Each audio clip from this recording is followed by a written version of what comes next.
ഇദ്ദേഹം പറഞ്ഞു അള്ളാഹ് എന്നുള്ളതിന് പ്രപഞ്ചത്തിന്റെ നാഥൻ എന്നാണ് അർത്ഥം, പ്രപഞ്ചത്തിന്റെ സൃഷ്ടാവ് എന്നാണ് അർത്ഥം എന്ന് പറഞ്ഞു. അപ്പൊ ഞാൻ ചോദിച്ചു, അങ്ങനെ ഒരു അർത്ഥം ഡിക്ഷണറിയിലൊന്നുമില്ല, എവിടെ നിന്ന് കിട്ടി? ഇദ്ദേഹം പറഞ്ഞു ഇന്നത്തെ അറബികളായ മുഫസ്സറീങ്ങൾ അങ്ങനെയാണ് അർത്ഥം കൊടുക്കുന്നത്.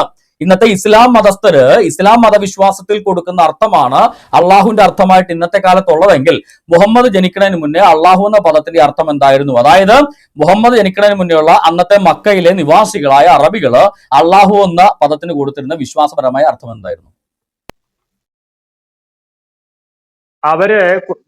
അവരും വിശ്വസിച്ചിരുന്നതും അവരും അർത്ഥം കൊടുത്തിരുന്നതും എന്താണ്? പ്രപഞ്ച സൃഷ്ടാവ് എന്ന് തന്നെയാണ്.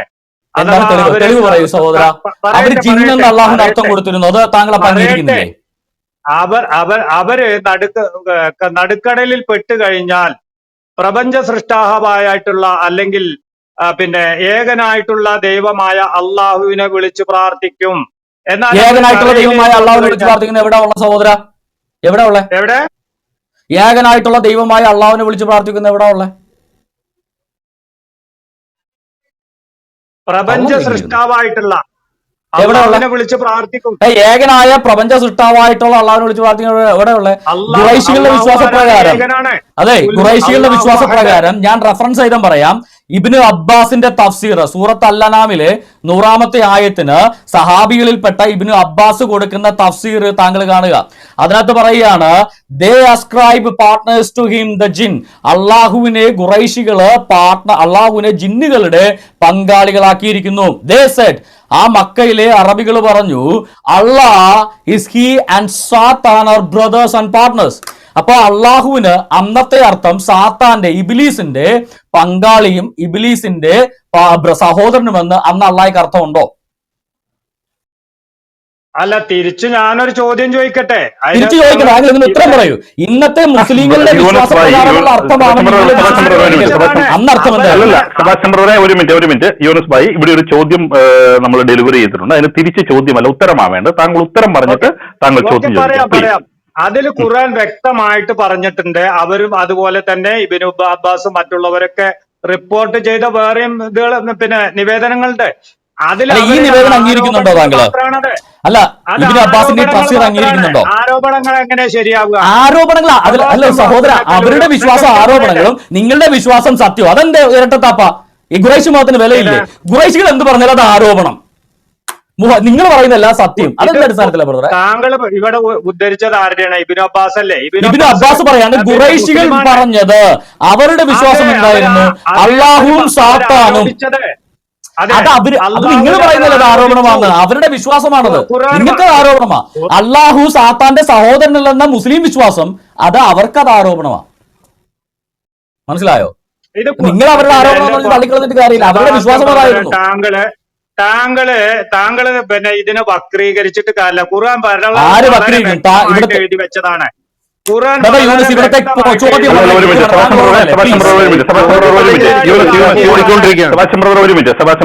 യൂനുസ് ഭായി, ഇപ്പൊ ഇദ്ദേഹം ചോദിച്ചൊരു ചോദ്യം ഇതാണ്. ഇബ്നു അബ്ബാസ് പറഞ്ഞ ആ ദിന തഫ്സീറിനെ താങ്കൾ തള്ളുന്നോ കൊള്ളുന്നോ? അതിന് ഉത്തരം പറയൂ. ഇബ്നു അബ്ബാസിന് താങ്കൾ പറയും മറ്റു പലതും ഉണ്ടെന്ന് പറഞ്ഞു. അപ്പൊ ഈ പറഞ്ഞത് വ്യാജമാണോ അതോ ഉൾക്കൊള്ളാൻ പറ്റാത്തതാണോ? അതിന് ഉത്തരം പറയും. അദ്ദേഹം പറഞ്ഞ മക്ക ഖുറൈശികളുടെ ഒരു വിശ്വാസം ഉണ്ടായിരുന്നു. മുഹമ്മദ് ജനിക്കുന്നതിന് മുന്നേ മക്കയിൽ ഈ പറയുന്ന ബഹുദൈവ ഖുറൈശികൾ അല്ലാതെ മുസ്ലിങ്ങൾ ആരെങ്കിലും ഉണ്ടായിരുന്നു മുഹമ്മദ് ജനിക്കുന്നതിന് മുന്നേ? മുഹമ്മദ് ജനിക്കുന്നതിന് മുമ്പ് മക്കത്തും അതുപോലെ തന്നെ ഈ പറയുന്ന ഏകദൈവ വിശ്വാസികളായിട്ടുള്ള മക്കയിലെ കാര്യം ഒന്ന് പറഞ്ഞ സഹോദരൻ, ബാക്കിയൊക്കെ വിട്. മുഹമ്മദ് ജനിക്കുന്നതിന് മുന്നേ മക്കയില് ഈ പറയുന്ന മുശ്രിക്കുകളാണെന്നോ താമസം അതോ മുസ്ലിങ്ങളായിരുന്നോ താമസം? ലോകത്ത് എല്ലായിടത്തും മുസ്ലിങ്ങൾ തന്നെയായിരുന്നു. ലോകത്ത് ഞങ്ങളാ പറഞ്ഞില്ലതോ പോരാ. അല്ല, പറയട്ടെ ലോകത്ത് എല്ലായിടത്തും മുസ്ലിങ്ങളായിരുന്നു. പുതിയ അല്ല, അപ്പൊ ഈ മുഹമ്മദ് ഈ മുസ്ലിങ്ങളെയാണോ സംസാരിക്കുന്നത്? എന്റെ പൊന്നു സഹോദര, ഇതിനൊക്കെ തള്ളല്ലേ യൂനിസെ? ദൈവത്തിന്റെ കൽപ്പനകൾ അനുസരിക്കുന്നതിനെയാണ് മുസ്ലിം. യൂനിസെ കിടന്നുള്ളതേ കാര്യം പറ. മുഹമ്മദ് ജനിക്കുന്നതിന് മുന്നേ മക്കൾ നിവാസികൾ മുശ്രിക്കീങ്ങളായിരുന്നോ മുസ്ലിങ്ങളായിരുന്നോ? ദൈവത്തിന്റെ കൽപ്പനകളെ അനുസരിക്കുകയും പ്രവർത്തിക്കുകയും ചെയ്യുന്ന അതല്ല ചോദ്യം. എന്റെ ചോദ്യം, മുഹമ്മദിന്റെ ജനനത്തിനു മുന്നേ മക്കൾ നിവാസികൾ മുശ്രിക്കീങ്ങളായിരുന്നോ മുസ്ലിങ്ങളായിരുന്നോ? മുശ്രിക്കീങ്ങൾ ഉണ്ടായിരുന്നു. ഒരു മുശ്രിക്ക് മാത്രമല്ലല്ലോ, അല്ലാത്ത വിഭാഗങ്ങൾ എന്റെ ചോദ്യം ഉണ്ടായിരുന്നല്ലോ. മക്കൻ നിവാസികള്, മക്കൻ ഖുറൈശികള് മുസ്ലിക്കീങ്ങളായിരുന്നോ മുസ്ലിങ്ങളായിരുന്നു? അന്നത്തെ അറബികള് മുസ്ലിക്കീങ്ങളായിരുന്നോ മുസ്ലിങ്ങളായിരുന്നോ? അന്നത്തെ അറബികളിൽ മാർഗഭ്രംശം വന്നു എന്താ അന്നത്തെ അറബികളിൽ ഏകദൈവ വിശ്വാസിയായിട്ടുള്ള ഒരു അറബിയെ ഒന്ന് പറയാമോ? ഒരു ഏകദൈവ വിശ്വാസിയായ ഒരു മുശ്രിക്കിന്റെ പേര് പറഞ്ഞേ, മക്ക നിവാസിയുടെ പേര് പറഞ്ഞേ. യഹൂദനും ക്രിസ്ത്യാനിയും ആവരുത്. ഖുറൈശികളിൽപ്പെട്ട മുഹമ്മദിന് മുമ്പുള്ള ഒരു ഏകദൈവ വിശ്വാസിയുടെ ഒരാളുടെ പേര് പറ. മുഹമ്മദിന്റെ ബാപ്പയുടെ സമയത്തുള്ള അല്ലെങ്കിൽ മുത്തലിബിന്റെ കാലത്തുള്ള ഒരാളുടെ പേര്. അബ്രഹാമൊക്കെ മുഹമ്മദ് 2000 വർഷം മുന്നേ ജീവിച്ചിരുന്ന ആളുകളാ സഹോദരാ.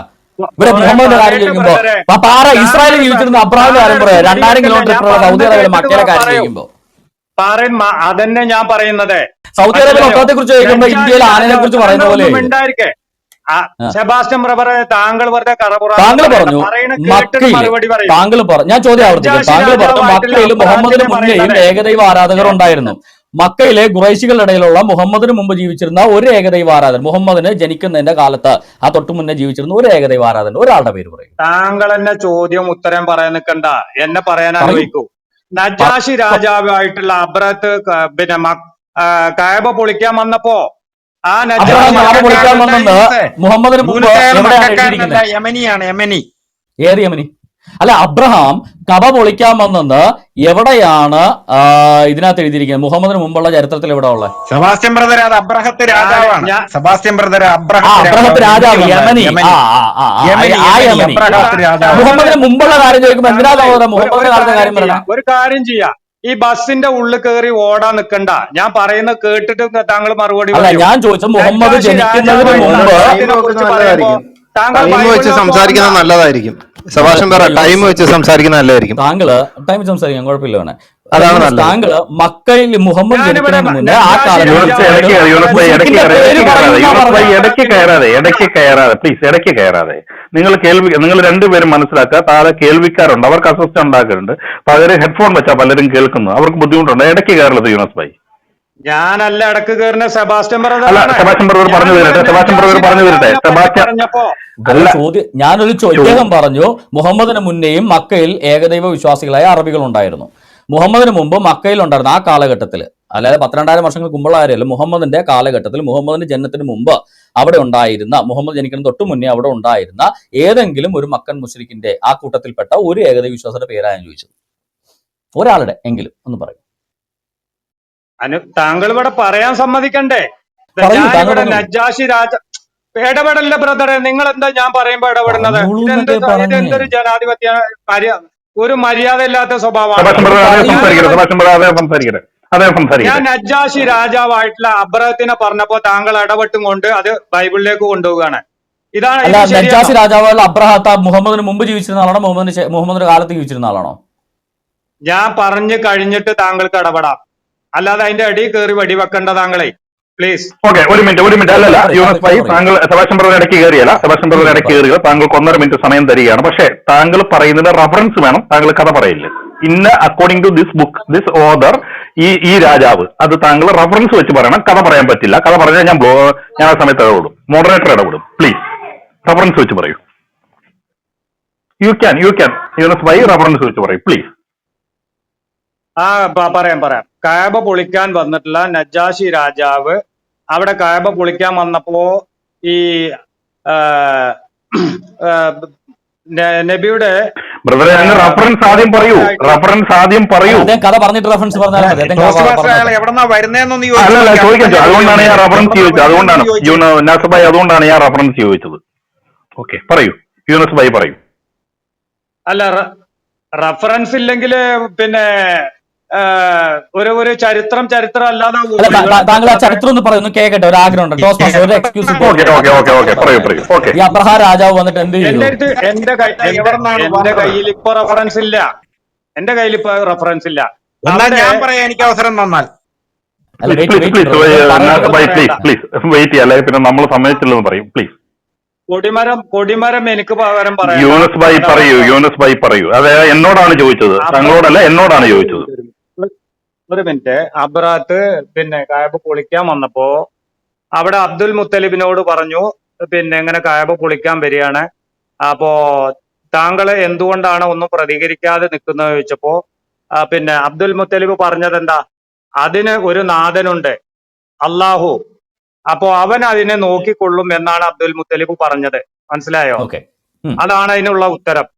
ഓക്കെ, മനസ്സിലായി. അതായത് അബ്രഹാത്ത് രാജാവ് യമനിൽ നിന്ന് കബ പൊളിക്കാൻ വന്നപ്പോ എന്തുകൊണ്ട് അബ്ദുൽ മുത്തലിബ് അതിനെതിരെ പ്രതികരിക്കുന്നില്ല എന്ന് ചോദിച്ചപ്പോ അബ്ദുൽ മുത്തലിബ് പറഞ്ഞു, കബക്ക് ഒരു നാഥനുണ്ട്, അള്ളാഹു, ആ കബയുടെ നാഥൻ അതിനെ സംരക്ഷിക്കും എന്ന് പറഞ്ഞു. ഇതല്ലേ താങ്കൾ പറഞ്ഞേ? ഞാനൊരു ചെറിയ ഒരു 2 മിനിറ്റ് ഗ്യാപ്പ് ഇട്ട് വരാം, ഒരാൾ വന്നിട്ടുണ്ട് വീട്ടില്, ക്ഷമിക്കണം. ഇതാണ് പ്രശ്നം. എന്നാലേ ഈ അബ്ദുൽ മുത്തലിബ് കബയുടെ നാഥനായ അള്ളാഹു എന്ന് വിളിച്ച് പ്രാർത്ഥിക്കുന്നത് ആരോടാന്നറിയോ? സെബാസ്റ്റ്യൻ ബ്രദറെ ഒരു സെക്കൻഡ് എനിക്ക് തരുവാണെങ്കിൽ ഞാൻ ക്ലിയർ ആക്കി തരാം. ഹുബലിനോടാണ് അബ്ദുൽ മുത്തലിബ് അള്ളാഹു എന്ന് പറഞ്ഞുകൊണ്ട് പ്രാർത്ഥിക്കുന്നത് ഹുബലിനോടാണ് എന്ന് ഇവരുടെ ചരിത്ര ഗ്രന്ഥങ്ങളിൽ എല്ലാത്തിനകത്തും വളരെ കൃത്യമായിട്ട് എഴുതി വെച്ചിരിക്കുന്നു. ഹുബലിനോടാണ് പ്രാർത്ഥിക്കുന്നത്. ഇത് കൃത്യമായിട്ട് കബയുടെ നാഥനായ അള്ളാഹു ആരാണ് എന്നുള്ളത് കൃത്യമായിട്ട് എടുത്തു കാണിച്ചു. കബയുടെ നാഥനായ അള്ളാഹു ആരാണെന്നുള്ളത് ഇബ്നു കസീർ എഴുതിയ അൽ സീറത്ത് അൽ നബവിയ, ഇവരുടെ ഇമാമായ ഇബ്നു കസീർ രേഖപ്പെടുത്തിയിട്ടുള്ള സീറയായ പ്രവാചകന്മാരുടെ ചരിത്രം എന്നർത്ഥം വരുന്ന അൽ സീറ അൽ നബവിയ 123 പേജിനകത്ത് എഴുതിയിരിക്കുന്ന കാര്യം നിങ്ങൾ കണ്ടോളൂ. കബയുടെ നാഥനായ അള്ളാഹു ആരാണെന്ന് കണ്ടോളൂ. And Hubal was the largest, ഇത് കണ്ടോ, whoever as his arrows left behind get nothing. They agreed that this was fair. അതായത് ഈ മുഹമ്മദിന്റെ ബാപ്പ അബ്ദുള്ളയും മുഹമ്മദിന്റെ മുത്തശ്ശൻ അബ്ദുൽ മുത്തലിബും കൂടെ ഈ കബ പണിയാൻ വേണ്ടി വന്ന് അവിടെ കൊഴിച്ചപ്പോ കുറച്ച് നിധി കിട്ടി. അപ്പൊ ഖുറൈശികള് ആ നിധി വേണോന്ന് പറഞ്ഞു. അപ്പൊ ഇവര് പറഞ്ഞു, നമുക്ക് അമ്പിട്ട് നോക്കാം എന്ന് പറഞ്ഞു.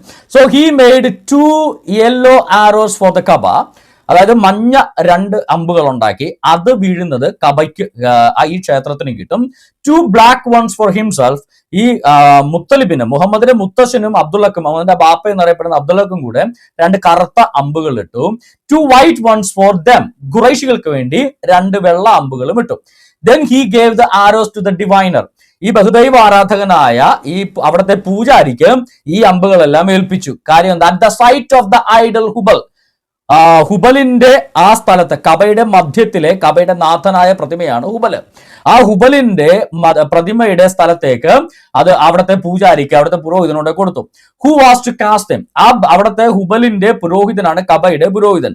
ആ കബയുടെ നാഥനായ ആ ഹുബലിന്റെ പ്രതിമയുടെ പുരോഹിതനായ അവിടുത്തെ കബ എന്ന് പറയുന്ന ക്ഷേത്രത്തിന്റെ പൂജാരി അഥവാ പുരോഹിതന് കൊടുത്തു.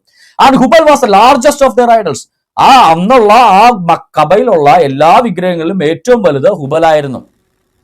Referring to that idol, so Abdul Muttalib said a prayer to അല്ലാഹ്.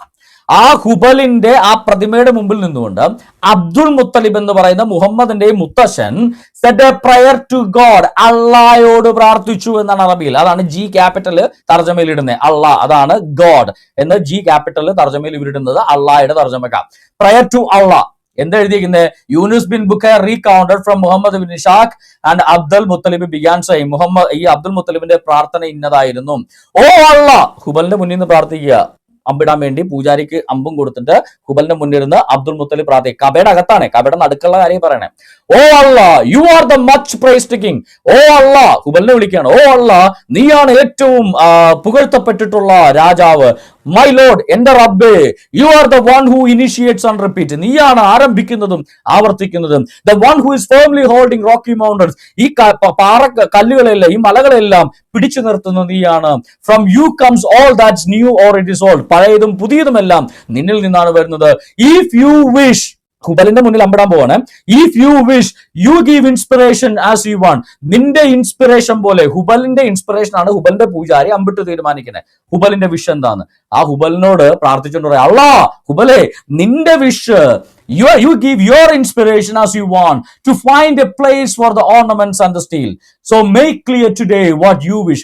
നിന്റെ വിഷ് എന്താണെന്ന് ഇവിടെ clear ആക്കണമേ. If I have made vow to him who decides, give it, O my Lord, to me, I will not go back. നിന്റെ തീരുമാനം എന്താണെങ്കിലും ഇവിടെ അമ്പിട്ട് നിന്റെ ഹിതം അറിയിക്കുക, ഞങ്ങൾ അതനുസരിച്ച് ജീവിക്കാം എന്റെ റബ്ബേ എന്ന് പറഞ്ഞ് ഈ അള്ളാഹെന്ന് വിളിച്ച് ഈ അബ്ദുൽ മുത്തലിബ് പ്രാർത്ഥിച്ച ആരോടാ? ഹുബലിനോടാണ്. ഈ ഹുബല് കാത്തോളൂ എന്ന് പറഞ്ഞതാണ് ഈ കബ.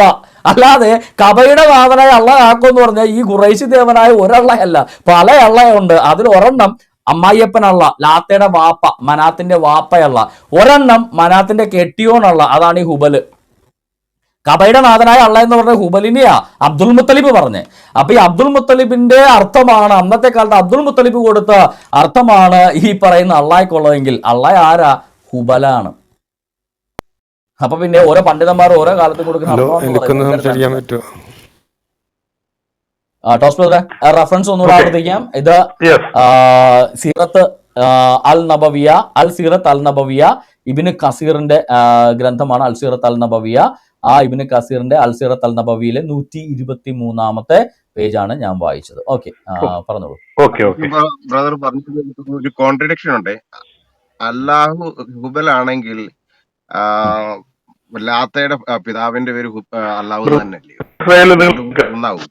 അല്ലല്ല, അല്ലാഹ് എന്ന് വിളിക്കുന്നത് ഇവര് പല ആളുകളെയും അൽ ലാഹ് എന്ന് വിളിക്കാറുണ്ട്. അവർ കുറെ അല്ലാഹുമാരുണ്ട്. അതുകൊണ്ടല്ല അൽ ആലിഹത്ത് എന്നുള്ള ബഹുവചനം സൂറ സാദിൽ ഉപയോഗിക്കുന്നത്. ഒരു അല്ലാഹു മാത്രം, അതായത് ലാത്തയുടെ വാപ്പയായിട്ട് പെൺമക്കളുള്ള ദേവനായിട്ട് ആരാധിക്കപ്പെടുന്ന, ജിന്നുകളുടെ ഭർത്താവായിട്ട് ആരാധിക്കപ്പെടുന്ന അള്ളാഹു മാത്രമാണ് ദൈവമെന്ന് മുഹമ്മദ് പറഞ്ഞപ്പോ, നീ അൽ ആലിഹത്തുകളെ അജാല അൽ ആലിഹത്തൻ ഇലാഹൻ വാഹിദൻ, നീ അൽ ആലിഹത്തുകളെ ചേർത്ത് ഒരു ഇലാഹൻ വാഹിദിനെ നീ ഉണ്ടാക്കുകയാണെന്ന് ഒരു ചോദിച്ചത് എന്താ? അവർക്ക് ഒന്നിലധികം അൽ ഇലാഹുകൾ ഉണ്ടായിരുന്നു. അതിൽ ഒരു അല്ലിലാഹാണ്, ദ ഗോഡാണ്, ഒരു അല്ലിലാഹാണ് ഇവർ ഈ പറയുന്ന അല്ലാഹ്, അൽ ലാത്തയുടെ വാപ്പ അൽ ലാഹ് എന്ന് പറയുന്നത്. ആ അൽ ലാഹ് എന്ന അൽ ഇലാഹിന്റെ 3-4 പെമ്മക്കളുണ്ട്. ആ 3 പെമ്മക്കളുണ്ട്. അതിലൊരു പെമ്മകളായ മനാത്തിന്റെ ഭർത്താവാണ് ഹുബൽ എന്ന പേരുള്ള അൽ ഇലാഹ്. ഈ അൽ ഇലാഹിനെയാണ് ഈ അറബി പണ്ഡിതന്മാര് ലോപിപ്പിച്ച അള്ളാഹ് എന്ന് പലപ്പോഴും ആക്കാറുള്ളത്. അതാണ് പുതിയ അറബി ഭാഷയിലും അങ്ങനെ വരുന്നത്. ഓക്കെ, ക്ലിയർ ആണ് ബ്രദറെ. അപ്പം സദാശിവം ബ്രദറെ, നമ്മൾ മുമ്പ് പറഞ്ഞ കാര്യത്തോട് എന്തോന്ന് 2 പോയിന്റ് ആഡ് ചെയ്യാൻ അജീഷ് ബ്രദറിനും രാജകുമാരനും ഉണ്ടായിരുന്നു. അത് കഴിഞ്ഞ് നമുക്ക് അടുത്ത ആളിലേക്ക് പോകാമല്ലോ. അജീഷ് ബ്രദറെ, എന്താണ് അജീഷ് ബ്രദറെ, കേൾക്കാമോ? അജീഷ് കേൾക്കാം. ആഡ് ചെയ്യാൻ ശ്രമിച്ചേ. ഇവിടെ വന്നിട്ട് അബ്രഹാം മൂണിനെ വിളിച്ച് പ്രാർത്ഥിച്ചു എന്നും പറഞ്ഞ് ബഹളം വെക്കുന്നുണ്ട് ഇവര്. ഈ പക്ഷെ ഇവര് ഇബ്രാഹിം രക്ഷിതാവേന്ന് ചന്ദ്രൻ ഉദിച്ചു വരുന്ന കണ്ടപ്പോഴത്തേനും നിലവിളിച്ചത് ഇവര് മറന്നുപോയെന്ന് തോന്നുന്നു. സൂറ 6:77. 6:77. എന്നിട്ട് അത് ബൈബിളിനകത്ത് കൊണ്ടുവന്നിട്ട് അത് അബ്രഹാം വിളിച്ചു എന്നൊക്കെ പറഞ്ഞു കഴിഞ്ഞാൽ അത് മോശമല്ലേ? ഇത് നിങ്ങൾ ഈ ഖുറാൻ മറന്നുപോയതാണോ അതോ ഈ വാട്സപ്പ് യൂണിവേഴ്സിറ്റിയിൽ മാത്രം ഇരുന്ന് പഠിക്കുന്നതുകൊണ്ട് നിങ്ങൾക്ക് പറ്റുകയാണോ വരത്തില്ലേ? സൂറ 6:70. അനന്തരം ചന്ദ്രൻ ഉദിച്ചുയരുന്ന കണ്ടപ്പോൾ അദ്ദേഹം പറഞ്ഞു എന്റെ രക്ഷിതാവ്. എന്നിട്ട് അതും അസ്തമിച്ചപ്പോൾ അദ്ദേഹം പറഞ്ഞു എന്റെ രക്ഷിതാവ് എനിക്ക് നേർവഴി കാണിച്ചു തന്നില്ലെങ്കിൽ തീർച്ചയായും ഞാൻ വഴിപിടച്ച ജനവിഭാഗത്തിൽ പെട്ടവനായി തീരും.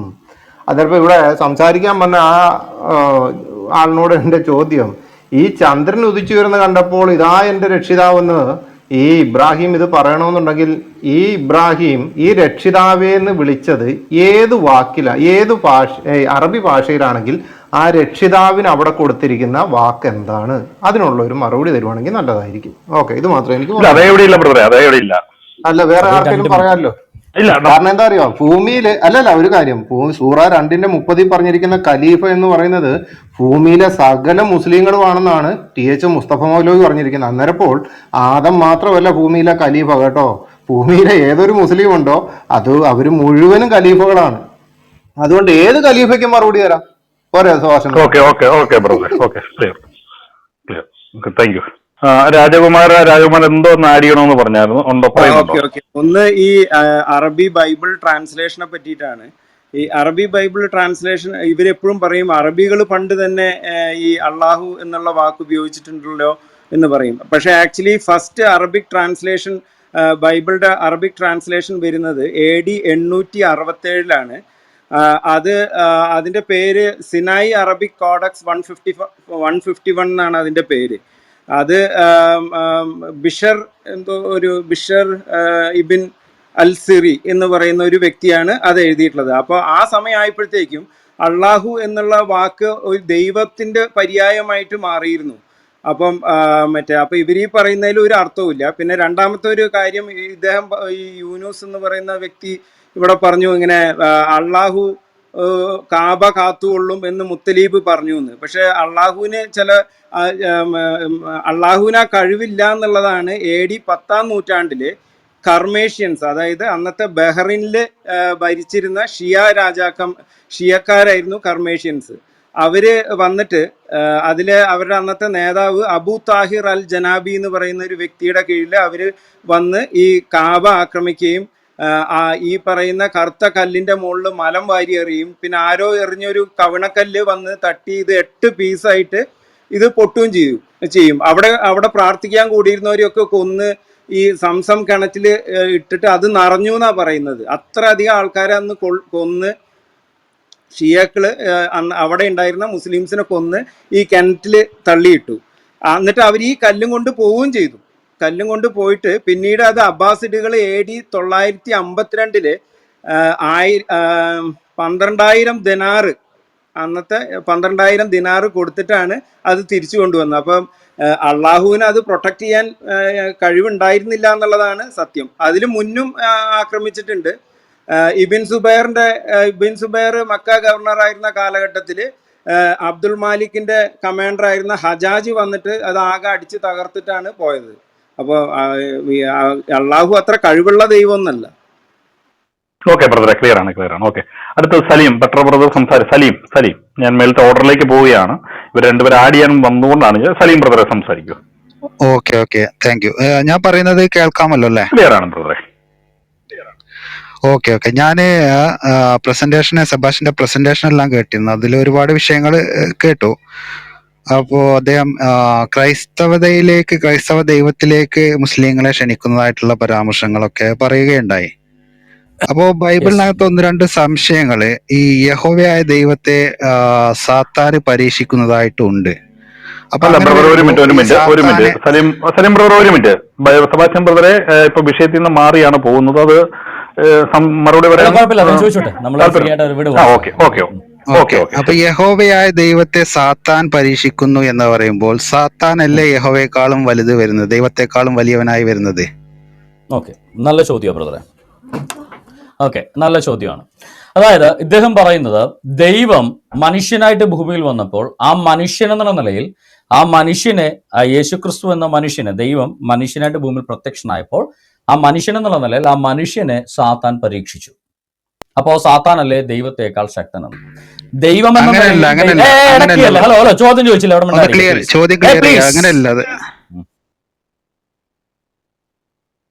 ക്ലിയർ എന്താ ചോദിച്ചോളൂ, എക്സ്ട്രാ ആഡ് ചെയ്യണം എന്താ? അല്ല അങ്ങനെയല്ല, ഞാൻ പറഞ്ഞത് ഞാൻ ആ വചനം വായിക്കാം. പിന്നെ യേശുവിനെ ആത്മാവ് മരുഭൂമിയിലേക്ക് നയിച്ചു. സബാഷ്യന്റെ വാദപ്രകാരം ഈ ആത്മാവ് തന്നെയാണ് യഹോവ, യേശു തന്നെയാണ് യഹോവ. അപ്പൊ എന്തിനാണ് ഈ ആത്മാവ് യഹോവയായ യേശുവിനെ മരുഭൂമിയിലേക്ക് കൊണ്ടുപോയി പിശാചിനെ കൊണ്ട് പരീക്ഷിപ്പിച്ചത്? യേശു യഹോവ തന്നെയാണ്, യേശുവിനെ സ്വന്തമായിട്ടാണ് പോയാൽ മതിയായിരുന്നില്ലേ? വ്യക്തികളല്ലേ?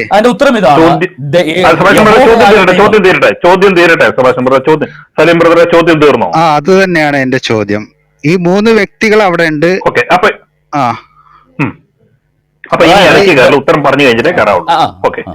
അതായത് ഇദ്ദേഹം ചോദിക്കുന്നത് യേശുക്രിസ്തുവിനെ ആത്മാവ് മരുഭൂമിയിലേക്ക് നടത്തി. അപ്പൊ പിന്നെ യഹോവയായ ദൈവത്തെ ആത്മാവ് മരുഭൂമിയിലേക്ക് നടത്തി. അപ്പോ സാത്താൻ എന്നിട്ട് യഹോവയായ ദൈവത്തെ പരീക്ഷിച്ചു എന്നാണ് ഇദ്ദേഹം ചോദിക്കുന്നത്. അപ്പൊ സാത്താനല്ലേ കൂടുതൽ ശക്തൻ? ഇതായിരുന്നു ഇദ്ദേഹത്തിന്റെ ചോദ്യം. അതിന്റെ മറുപടി ഇതാണ്: ദൈവം യാഹു എന്ന സത്യേക ദൈവം ദൈവമായിട്ട് ഭൂമിയിലേക്ക് ഇറങ്ങി വരികയോ അല്ലെ ദൈവമായിട്ട് ആ ദൈവം എന്ന നിലയിൽ അവനെ പരീക്ഷിക്കാൻ ഒരു സാത്താനും കഴിഞ്ഞിട്ടില്ല, അങ്ങനെ കഴിയുകയുമില്ല. അവൻ മനുഷ്യനായിട്ട് ഭൂമിയിൽ വരുമ്പോൾ സെബാസ്റ്റ്യൻ എന്ന മനുഷ്യന്റെ ഉള്ളില് ദൈവത്തിന് ആത്മാവായിട്ട് വസിക്കാൻ സാധിക്കും. അതുപോലെ തന്നെ ഒരു മനുഷ്യൻ എന്നുള്ള നിലയിൽ യേശുക്രിസ്തു എന്ന മനുഷ്യന്റെ ഉള്ളിലും പരിശുദ്ധ ആത്മാവിന് വരാൻ സാധിക്കും. അങ്ങനെ ദൈവത്തിന്റെ ആത്മാവ് അഥവാ പരിശുദ്ധ ആത്മാവ് യേശുക്രിസ്തു എന്ന മനുഷ്യ ശരീരത്തിന്റെ ഉള്ളിലാണ് വന്നു വസിക്കുന്നതും അവനെ ആ മനുഷ്യനെയാണ് ഈ പറയുന്ന മരുഭൂമിയിലേക്ക് നയിക്കുന്നതും. ഇതിന്റെ വ്യത്യാസം മനസ്സിലാവണമെങ്കിൽ ദൈവം എന്ന നിലയിൽ ദൈവത്തെ പരീക്ഷിക്കാൻ ഒരിക്കലും സാത്താന് സാധിക്കത്തില്ല. എന്നാൽ ദൈവം മനുഷ്യനായിട്ട് ഭൂമിയിൽ പ്രത്യക്ഷനായാൽ, ഇപ്പൊ ദൈവം എന്ന നിലയിൽ ദൈവത്തെ ആർക്കും കാണാൻ പറ്റില്ല, ഒരു സൃഷ്ടിക്കും ദൈവത്തെ കാണാൻ പറ്റത്തില്ല. പക്ഷെ ദൈവം മനുഷ്യനായിട്ട് ഭൂമിയിൽ പ്രത്യക്ഷനായാൽ മനുഷ്യൻ എന്നുള്ള നിലയിൽ നമുക്ക് ആ മനുഷ്യനെ കാണാൻ സാധിക്കും, ദൈവം മനുഷ്യനായിട്ട് ഭൂമിയിൽ പ്രത്യക്ഷനായാൽ. ആ പ്രത്യക്ഷനാകുന്ന മനുഷ്യനായിട്ട് പ്രത്യക്ഷനാകുന്ന ദൈവമാണ് എന്നുള്ളതാണ് ബൈബിൾ പറയുന്നത്. അല്ല ദൈവം ഒരു മനുഷ്യനാണ് എന്നൊരിക്കലും ബൈബിളിൽ പറഞ്ഞിട്ടില്ല. മനുഷ്യനായി ഭൂമിയിൽ വന്നത് സർവശക്തനായ ദൈവം തന്നെയാണ് എന്നാണ് ബൈബിള് നമ്മളെ പഠിപ്പിക്കുന്നത്. ഇതിന്റെ വ്യത്യാസം മനസ്സിലാവണമെങ്കിൽ അള്ളാഹു ഇസ് ഓൾ സിയർ എന്ന് ഖുർആനകത്ത് പറയുന്നു. അതിന്റെ അർത്ഥം രാത്രി ലൈംഗിക ബന്ധത്തിൽ ഏർപ്പെടുന്നവരെ അള്ളാഹു കാണുന്നുണ്ട് ദമ്പതിമാര് എന്ന് വെച്ച് ആരെങ്കിലും അള്ളാഹുവിനെ ബെഡ്റൂമിൽ ഒളിഞ്ഞു നോക്കണമെന്ന് വിളിച്ചാൽ അതിന് എന്തെങ്കിലും ലോജിക്കുണ്ടോ? ഇല്ല. എന്തുകൊണ്ടാ? ദൈവം എന്ന നിലയിൽ ഈ ദൈവം സകലതും കാണുന്നു. ഈ എല്ലാ മനുഷ്യരും ചെയ്യുന്നതെല്ലാം ദൈവം കാണുന്നു. പക്ഷേ അതൊരിക്കലും മനുഷ്യൻ എന്നുള്ള നിലയിലല്ല. ഈ അള്ളാഹു മനുഷ്യനായിട്ട് ഇറങ്ങി വന്നിട്ട് ബെഡ്റൂമിൽ ഒളിഞ്ഞു നോക്കി അടി കിട്ടുമോ? അള്ളാഹു അല്ല, ഏത് മോഹമാണെങ്കിൽ ആരാണെങ്കിലും അടി കിട്ടും. ശരിയാണല്ലോ? കാര്യം മനുഷ്യനായിട്ട് ഭൂമിയിൽ ഇറങ്ങി വന്നു കഴിഞ്ഞാൽ ഒരു മനുഷ്യൻ എന്നുള്ള നിലയിലുള്ള കാര്യങ്ങൾ അവിടെ പ്രാവർത്തികമാണ്. അപ്പോ മനുഷ്യൻ എന്ന നിലയിൽ ഒരു ബെഡ്റൂമിൽ കയറി അടി കിട്ടും. അള്ളാഹു എന്നുള്ള നിലയിൽ ഒരു ബെഡ്റൂമിൽ വന്ന് കാര്യങ്ങൾ കണ്ടാൽ ഒരു അടിയും കിട്ടത്തില്ല. ഇതുപോലെയാണ് സർവശക്തനായ ദൈവം എന്ന നിലയിൽ സാത്താനാൽ പരീക്ഷിക്കപ്പെട്ടിട്ടില്ല. അങ്ങനെ സാത്താന് ദൈവത്തിന്റെ മുന്നിൽ ചെന്ന് പരീക്ഷിക്കാനും സാധിക്കത്തില്ല. അവൻ മനുഷ്യനായി ഭൂമിയിൽ പ്രത്യക്ഷനായതുകൊണ്ട് മാത്രമാണ് മനുഷ്യരെ സാത്താന് പരീക്ഷിക്കാൻ സാധിക്കുന്നത് കൊണ്ടാണ് യേശുക്രിസ്തു ദൈവം മനുഷ്യനായിട്ട് വന്നപ്പോൾ സാത്താന് യേശുക്രിസ്തുവിനെ പരീക്ഷിക്കാൻ സാധിച്ചത്. ഉത്തരം മനസ്സിലായോ സലീമേ? സലീം ബ്രദറെ ക്ലിയർ ആണല്ലോ? അല്ല അവിടെ ഒരു ക്ലാരിറ്റി കുറവുണ്ട്. അവിടെ യേശു മനുഷ്യരൂപത്തിൽ വന്നത് എന്ന് പറഞ്ഞത് കുഴപ്പമില്ല. അല്ല സോറി യഹോവ അല്ല യാഹ്വേ മനുഷ്യരൂപത്തിൽ വന്നു. ഓക്കെ, അവിടെ പരിശുദ്ധാത്മാവാണല്ലോ യേശുവിനെ മരുഭൂമിയിലേക്ക് കൊണ്ടുപോകുന്നത്. അവിടെ പരിശുദ്ധാത്മാവ് എന്ന യഹോവയും ഉണ്ട്, യേശു എന്ന യഹോവയും ഉണ്ട്. പരിശുദ്ധാത്മാവ് എന്ന യഹോവയും യേശു എന്ന യഹോവയും ഉണ്ടെന്ന് ഞങ്ങൾ ആരാ പറഞ്ഞത്? യഹോവയായ ദൈവമാണ് ആത്മാവായിട്ട് വെളിപ്പെടുന്നതും യഹോവയായ ദൈവമാണ് അവിടെ മനുഷ്യനായിട്ട് പ്രത്യക്ഷനായി നിൽക്കുന്നതും. അല്ലാതെ പരിശുദ്ധാത്മാവായ ഒരു യഹോവ, ഈ മനുഷ്യനായ വേറൊരു യഹോവ, ആകാശത്തിരിക്കുന്ന വേറൊരു യഹോവ, ഇതൊന്നും ഞങ്ങൾ ആരും പറഞ്ഞിട്ടില്ല. സർവശക്തനായ പടച്ച തമ്പുരാൻ സകല പ്രപഞ്ചത്തിൽ നിറഞ്ഞു നിൽക്കുന്നവനാ. അവനെ ആർക്കും കാണാൻ സാധിക്കത്തില്ല, ആർക്കും തൊടാൻ സാധിക്കത്തില്ല, ആർക്കും അറിയാൻ സാധിക്കത്തില്ല. ആ സൃഷ്ടാവായ ദൈവം ആത്മാവായിട്ട് നമ്മുടെ ഒക്കെ ഉള്ളിൽ വസിക്കുന്നുണ്ട്. എല്ലാ മനുഷ്യരുടെ ഉള്ളിലും ആത്മാവായിട്ട് ദൈവത്തിന് വസിക്കാൻ സാധിക്കും. അതേ ദൈവത്തിന് മനുഷ്യനായിട്ട് ഭൂമിയിൽ പ്രത്യക്ഷനാവാൻ സാധിക്കും. അതിന് ദൈവം ആത്മാവായിട്ട് വെളിപ്പെടുന്നു, മനുഷ്യനായിട്ടും വെളിപ്പെടുന്നു. അതിനിപ്പോ എന്താ പ്രശ്നം? അല്ല അവിടെ പ്രശ്നമുണ്ട് ബ്രദറെ. ഈ യേശുവിനെ ആത്മാവ് യഹോവയുടെ ഒരു പ്രത്യക്ഷപ്പെടൽ തന്നെയാണല്ലോ. യേശുവിനെ എന്തിനാ ആത്മാവ് വന്ന് കൊണ്ടുപോണ്? യഹോവ ഒരു മനുഷ്യനോട് ദൈവം ഇടപെടുന്നവന്റെ ആത്മാവിലൂടെയാ. അതായത് സെബാസ്റ്റ്യൻ എന്ന മനുഷ്യനെ ഏതെങ്കിലും ഒരു സ്ഥലത്തേക്ക് ദൈവം കൊണ്ടുപോകണമെങ്കിൽ ദൈവത്തിന് വേണമെങ്കിൽ നേരിട്ട് ശബ്ദമായിട്ട് പറയും, നീ അങ്ങോട്ട് പോവുക. അതല്ലാതെ നോർമലി ദൈവം ചെയ്യുന്നത്, ദൈവം ആത്മാവായിട്ട് നമ്മുടെ ഉള്ളിൽ വസിക്കുകയും പരിശുദ്ധ ആത്മാവ് നമ്മളെ ഗൈഡ് ചെയ്യുകയും ചെയ്യും. അതുകൊണ്ടാണ് പരിശുദ്ധ ആത്മാവിനെ പാരക്ലിറ്റോസ്, കാര്യസ്ഥൻ എന്ന് വിളിക്കുന്നതിന്റെ കാരണം. ഏതൊരു മനുഷ്യന്റെ ഉള്ളിലും ദൈവത്തിന് ആത്മാവായിട്ട് വസിച്ചുകൊണ്ട് അവനെ നയിക്കാൻ സാധിക്കും. അതിനെയാണ് പരിശുദ്ധ ആത്മാ അഭിഷേകം എന്ന് പറയുന്നത്. ദൈവം മനുഷ്യനായിട്ട് ഇറങ്ങി വന്നാലും മനുഷ്യനായിട്ടാണോ ഇറങ്ങി വരുന്നത്, ദൈവത്തിന് ആത്മാവായിട്ട് അവന്റെ ഉള്ളിലേക്ക് വസിക്കാൻ സാധിക്കും. മനുഷ്യനാണെങ്കിൽ, യേശുക്രിസ്തു മനുഷ്യനായിരുന്നു, ദൈവമാണ് മനുഷ്യനായിട്ട് പ്രത്യക്ഷനായത്. അതുകൊണ്ടാണ് ആത്മാവായിട്ട് ഉള്ളിൽ വസിക്കാൻ സാധിക്കും. യേശു എന്ന മനുഷ്യനാണെങ്കിലും സെബാസ്റ്റ്യൻ എന്ന മനുഷ്യനാണെങ്കിലും ദൈവത്തിന് ഉള്ളിൽ ആത്മാവായിട്ട് വസിക്കാൻ സാധിക്കും. അല്ലെങ്കിൽ ദൈവത്തിന് ആത്മാവായിട്ട് യേശുവിന്റെ ഉള്ളിൽ വസിക്കാൻ സാധിക്കുന്നില്ലെങ്കിൽ, പരിശുദ്ധ ആത്മാവിനാൽ നിറയപ്പെടാൻ യേശുവിന് സാധിക്കുന്നില്ലെങ്കിൽ യേശു മനുഷ്യനാവാതിരിക്കണം. ഓക്കെ, അവിടെ എന്തിനാണ് ഈ പിശാചിനെ കൊണ്ട് പരീക്ഷിച്ചത്? ഒരു മനുഷ്യൻ എന്ന് പറയുന്ന മനുഷ്യനെ ആത്മാവിൽ സാത്താന് പരീക്ഷിക്കാൻ സാധിക്കും. ദൈവം മനുഷ്യനായിട്ട് വന്നാലും ആത്മാവിൽ സാത്താന് പരീക്ഷിക്കാനുള്ള അവസരമുണ്ട്. അതുകൊണ്ടാണ് സാത്താൻ പരീക്ഷിച്ചത്. സാത്താനെ കൊണ്ട് ദൈവം പരീക്ഷിപ്പിച്ചതല്ല, സാത്താൻ ആ യേശു ക്രിസ്തുവിനെ പരീക്ഷിച്ചാണ്. കാര്യം ഒരു മനുഷ്യനെ പരീക്ഷിക്കാനുള്ള സ്വാതന്ത്ര്യം സാത്താന് ഭൂമിയിലുണ്ട്. അതുകൊണ്ട് തന്നെയാണ് മനുഷ്യനായിട്ട് ദൈവം വന്നിട്ടും സാത്താന് പരീക്ഷിക്കാൻ ഒരു അവസരം ഉണ്ടായത്. ദൈവം ഒളിച്ചോടുന്നവനല്ല, യേശു ക്രിസ്തു ഒളിച്ചോടുന്നവനല്ല. അതുകൊണ്ടാണ്. ഇനി ഞാൻ അങ്ങോട്ട് ചോദിക്കട്ടെ സഹോദര, ഈ അള്ളാഹുവും മലക്കുകളും കൂടെ മുഹമ്മദിന് വേണ്ടി പ്രാർത്ഥിക്കുന്നു. അള്ളാഹു മലക്കുകളും ആരോടാ പ്രാർത്ഥിച്ചത്? അല്ല, അതൊക്കെ നമ്മൾ മുന്നേ ഒരു പ്രാവശ്യം ഈ ഗ്രൂപ്പിൽ തന്നെ ചർച്ച ചെയ്തതാണ്. ഈ ഗ്രൂപ്പിൽ ചർച്ച ചെയ്തിട്ടില്ല. ഒരു ബാലൻസിങ് വേണം. അല്ലല്ല സോറി ഒരു ഉപചോദ്യം എന്നാണല്ലോ. 4 ചോദ്യം കഴിഞ്ഞു, ഇനി തിരിച്ചൊരു ചോദ്യത്തിനോട് മറുപടി. ഇല്ലല്ല, ഈ വിഷയത്തിന്റെ സലാത്തി ചൊല്ലിയത് ആരോടാണ് പ്രാർത്ഥിച്ചത്? യസല്ലൂന ചെയ്തത് ആരോടാണ്? അള്ളാഹുവും മലക്കുകളും യസല്ലൂന ചെയ്യുന്നു. അള്ളാഹുവും മലക്കുകളും ആരോടാണ് യസല്ലൂന ചെയ്തത്? അപ്പൊ ഇതിന് മറുപടി ഇല്ല എന്നാണോ ഞാൻ പറഞ്ഞു? ഇനി താങ്കൾ മറുപടി ഇല്ലാത്തതുകൊണ്ടാണോ ഒളിച്ചോടുന്നത്? അല്ല ഒളിച്ചോടല്ല, ഇതിന് മറുപടി ഇല്ലാത്തതുകൊണ്ടാണ് ഞങ്ങൾ മറുപടി പറഞ്ഞു. താങ്കൾ ചോദിച്ച എല്ലാ ചോദ്യത്തിനും മറുപടി പറഞ്ഞിട്ടാണ് ഞാൻ തിരിച്ചൊരു ചോദ്യം ചോദിച്ചത്. താങ്കൾ അവകാശം എനിക്കില്ല സഹോദര. താങ്കൾ 5 or 6 ചോദ്യങ്ങൾ ഇവിടെ ഉപചോദ്യങ്ങൾ ചോദിച്ചിട്ട് അതിനെല്ലാത്തിനും മറുപടി പറഞ്ഞു കഴിഞ്ഞതിന് ശേഷമാണ് ഞാൻ തിരിച്ചു ചോദ്യം ചോദിച്ചത്.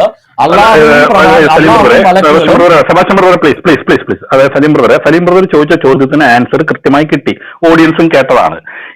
അത് താങ്കൾക്കും നമുക്കും എല്ലാം വ്യക്തമാണ്, ശരിയല്ലേ? അല്ല, അതില് ക്ലിയർ ആവാത്ത ഒരു കാര്യം കൂടി ഉണ്ട്, അതുകൊണ്ടാണ് ഞാൻ ചോദിക്കുന്നത്. ക്ലിയർ ആകാത്ത ഒരു കാര്യമുണ്ടോ? ക്ലിയർ ആകാത്ത ഒരു കാര്യം നമ്മൾ ക്ലിയർ ആക്കി കൊടുക്കണം. ഓക്കെ, ചോദിച്ചോളൂ ബ്രദറെ. ഓക്കെ, അപ്പോ ഇതിനകത്ത് പിശാചിനെ കൊണ്ട് ഈ ആത്മാവ് യേശുവിനെ മരുഭൂമിയിൽ കൊണ്ടുപോയിട്ട്, രണ്ടുപേരും ദൈവമാണല്ലോ, ഈ പിശാചിനെ കൊണ്ട് എന്തിനാണ് ഒരു ദൈവത്തെ പരീക്ഷിക്കുന്നത്? ദൈവമാണ് ആത്മാവായിട്ട് ഭൂമിയിൽ മനുഷ്യനായിട്ട് പ്രത്യക്ഷ. ചോദിച്ചു കഴിയട്ടെ.